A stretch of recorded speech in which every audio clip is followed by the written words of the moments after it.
Imagine waking up in the middle of the night and seeing two masked figures standing in your doorway. You try to scream, but it's already too late. A sharp pinch in your arm, a voice whispering, "Got him." And when you wake up, you're in a hospital bed. Your toes are gone. But here's the part that really messes with your head. The police call it a robbery. Your parents say they slept through everything. Your brother wasn't even home. And later that week, your family sits you down for a celebratory dinner. 5 plates, 5 meatballs.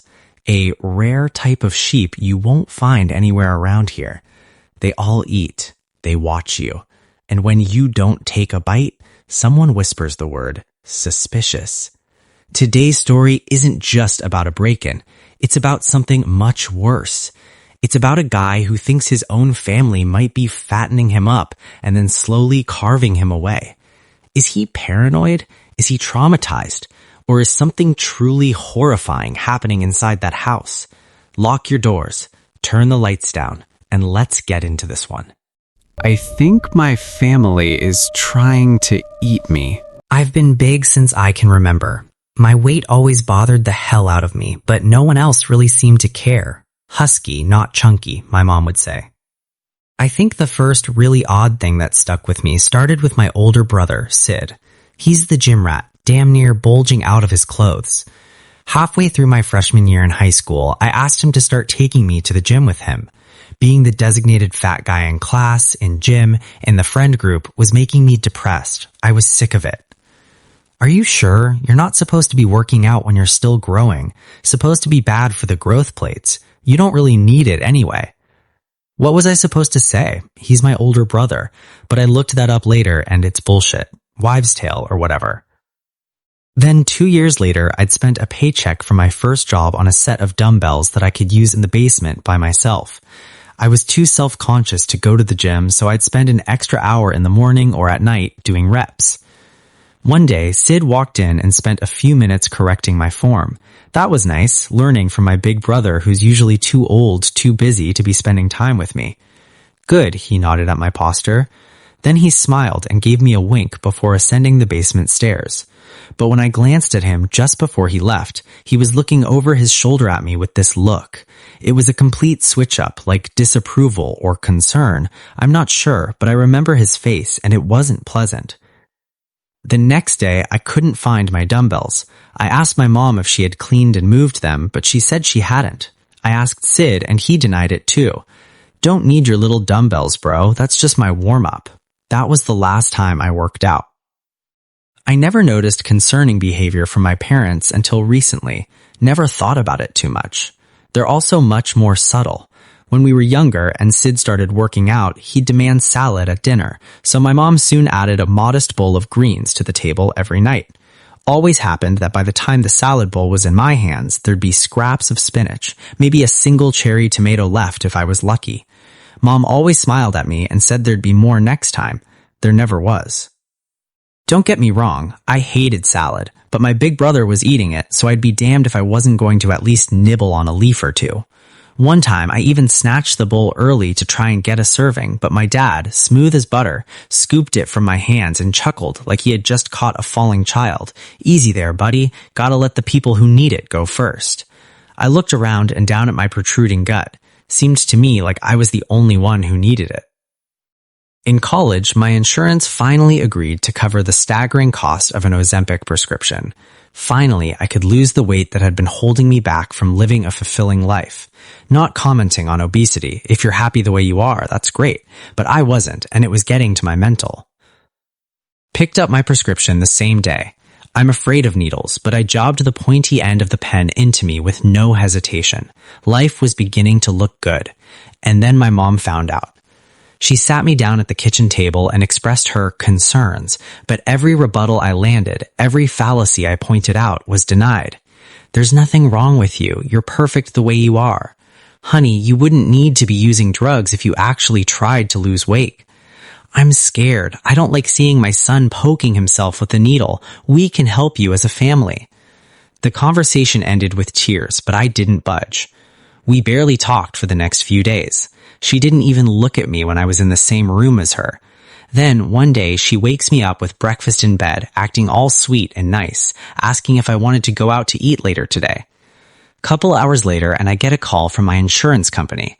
My claim had been reviewed, and after further consideration, they would unfortunately be ceasing further coverage. I'd only been on Ozempic for a month. Right after I hung up, my mom knocked on my door and poked her head in. "Everything all right, dear?" She ended up taking me out to dinner that night to make me feel better. Golden Corral. I tried to focus on the food, but I couldn't help watching her when she wasn't looking. Am I crazy so far? I'll go on. Last week, someone broke into our house. I'm home for the summer with the whole family. Sid works from the house and hasn't moved out yet. We live in a nice area and a very nice neighborhood. I don't know why I woke up. Wasn't uncommon though because of sleep complications from my weight. When I turned over in bed, there were two figures dressed in all black standing in my doorway. They had ski masks on and moved quickly. I thought I was dreaming until I felt a pinch where one of them had stuck a needle into my arm. I faded to a muffled voice saying, "Got him." My mom and my dad said they'd taken their sleeping pills that night and never heard anything. Sid was out of the house crashing at his girlfriend's place. I woke to a distant pain that felt like a Charlie horse blooming in my foot, but I barely noticed. I was screaming, thrashing, trying to find where the masked figures had gone.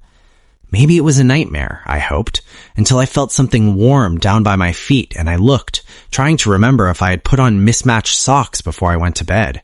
One of them was white and the other now was completely soaked in red and drenched with blood. The pain suddenly crashed into me like a wrecking ball. My sock was shredded at the top so I could see the oozing, gory mess inside.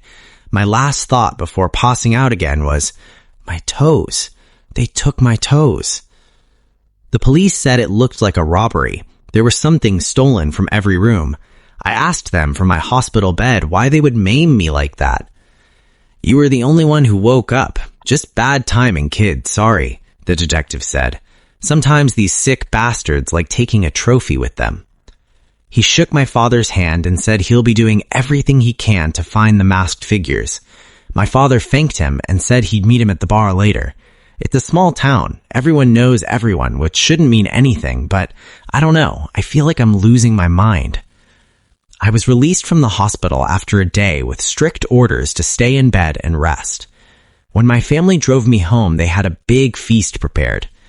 "We're so happy you're all right," my mom said, serving everyone's plate. "And with you gone at college, it's about time we shared a family meal. We love having you for dinner." We loaded our plates up and then Mom brought out the final dish, smoked meatballs. Dad gushed about how he'd been looking everywhere for the ingredients to this recipe and had to pay a fortune for it. "What is it?" I asked. There were only 5 of them on the small dish and I eyed their strange texture. Dad paused before smiling. "A type of sheep. Won't find anything like this for miles around. We got lucky." He dropped a meatball on each of our plates and held one up in a toast. "Bon appetit," he said cheerfully. I watched each of them sink their teeth into the meat, juice dribbling down their chin. Sid groaned in delight. "This is great stuff, Dad. Are you going to eat yours?" My brother pointed to my plate. I wasn't hungry anymore. I shook my head and said I needed to lay down because my foot hurt. Sid shrugged and leaned across the table to snatch the meatball off my plate. I made my way out of the kitchen slowly on my crutches. Hobbling up the stairs, I heard hushed voices below. I couldn't really make it out, but I swear the only word I heard for certain, and I'm 100% positive I heard it right, was suspicious. Am I still crazy? Help me out here. I have to spend the next couple weeks in bed and I really feel paranoid all the time now. Is there anything I should do in the way of precaution? So, tell me what you think. Is this just trauma twisting his mind after something horrific, or did his family know a little too much? Because the scariest part isn't the masked figures, it's that dinner table. If you enjoyed this story, make sure you like the video. It really helps the channel grow. Subscribe for more disturbing, unsettling stories just like this. And before you go, check your locks tonight. I'll see you in the next one.